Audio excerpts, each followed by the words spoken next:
More now on the deepening crisis in Ukraine. Millions of people remain trapped in dire conditions. Russian forces have blocked many evacuation efforts. That's according to Ukrainian officials. Yeah, Isabel Rosales reports on the moves from Western allies to boost defenses outside of Ukraine and the growing list of American companies hitting the brakes in Russia. My hometown always was a peaceful town, and now it's fully destroyed by Russian soldiers. A mass exodus. The UN says more than 2 million Ukrainians have left home to escape violence. No rules. Right now we see how many schools, preschools destroyed. Russia's latest agreement to allow evacuations met with international skepticism. A Ukrainian maternity hospital bombed.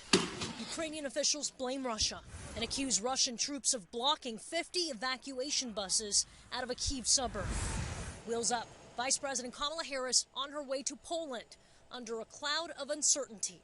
The U.S. caught off guard and rejecting Poland's proposal to transfer fighter jets to the U.S. to then give to Ukraine. The prospect of fighter jets at the disposal of the United States government departing from a U.S. NATO base in Germany to fly into airspace contested with Russia over Ukraine raises some serious concerns for the entire NATO alliance. Meanwhile, NATO is ramping up its defense deployment to counter any potential threat to NATO allies. The U.S. sending 2 high-end air defense Patriot missile batteries to Poland. Private companies also hitting back at Moscow. Starbucks, McDonald's, and Coca-Cola join a growing list of Western companies pulling out of Russia. His economy is in tatters. The West is more unified and determined to make this a failure than ever. In Washington, Isabel Rosales.